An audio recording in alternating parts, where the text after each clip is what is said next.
bonjour et bienvenue dans ce point Bitcoin du 11 mai 2023. Je rappelle que les informations et analyses données sur cette chaîne sont données à titre indicatif et ne peuvent pas être considérées comme un conseil en investissement. L'investissement en bourse est risqué et vous êtes responsable de tous les investissements que vous faites. Alors le Bitcoin aujourd'hui qui continue sa chute depuis quelques jours et qui est surtout en consolidation parce qu'on va dézoomer. On le voit avec ses plus hauts atteints récemment ici sur les 30 008 environ. Et depuis, on a une petite phase de consolidation qui se met en place, donc ça remet pas en cause du tout le gros mouvement initié depuis le début de l'année, qui est un mouvement à la hausse, qui devrait se poursuivre. Mais à très court terme, on a certainement une phase de consolidation donc, qui va faire baisser le Bitcoin jusqu'à où? Peut-être ici, le support des 25 000, 25 200 environ. Des zooms, c'est cette ligne ici qui pourrait permettre au Bitcoin d'aller chercher un peu plus bas et de repartir après. On le voit au niveau des indicateurs. Alors le gros de la conso est déjà terminé puisqu'on arrive sur les zéros, mais on peut toujours aller chercher un peu plus bas dans l'excès avant de repartir. Donc cette zone-là sur les 25 000 peut être une porte d'entrée intéressante. Maintenant, si le Bitcoin continue sa remontée, il faudra voir, surveiller ici l'oblique RSI. Si elle casse, on aura forcément un signal d'achat intéressant. Et pareil avec un retournement des lignes sur la MACD. Et plus vraisemblablement un retour au-dessus des 29 004 et puis de cette oblique de consolidation qui sont tracés sur les plus hauts récemment.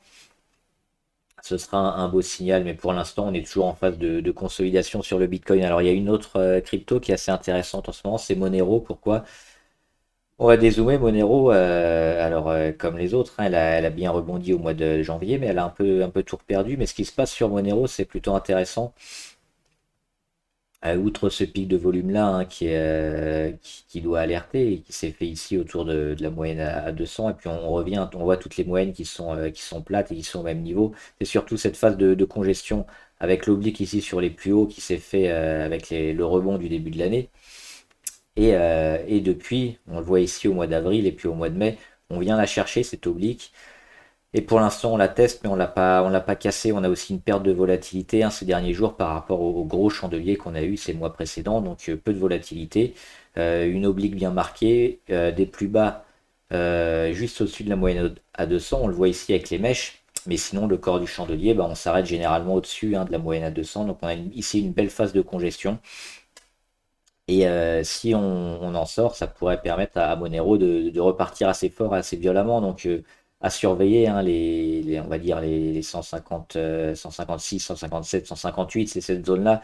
Si elle est cassée et tenue, ce sera un signal d'achat sur Monero. Donc à surveiller.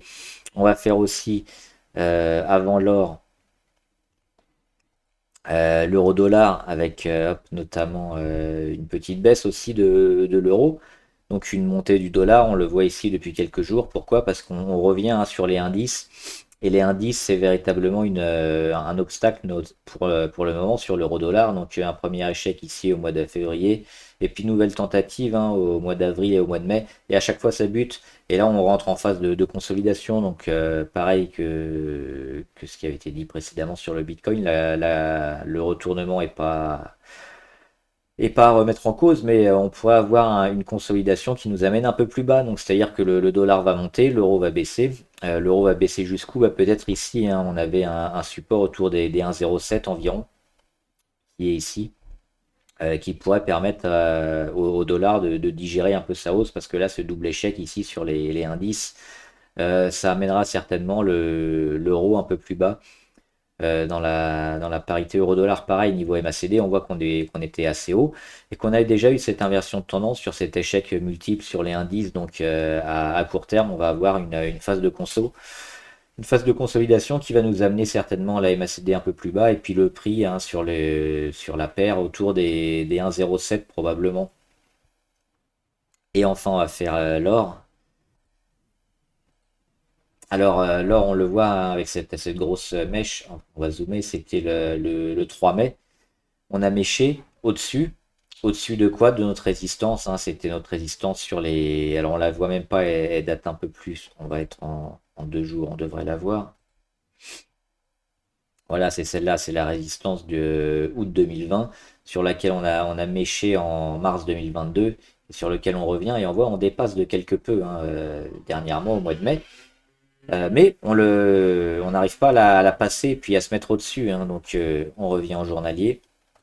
Donc c'est cette zone-là, bien, bien travaillée, mais pour l'instant qui fait obstacle. Alors sur l'or, on aura certainement un switch avec les actions, hein. Si les actions commencent à piquer du nez, ce qui pour l'instant n'est pas le cas, faudra peut-être se retourner sur l'or. L'or qui a initié un beau mouvement, mais à court terme, il est plutôt lui aussi en phase de digestion. Donc tant qu'on n'a pas passé ces 2000, 2080, on peut s'attendre surtout à de la construction et du zigzag, peut-être un retour ici sur les 1950, voire un peu moins.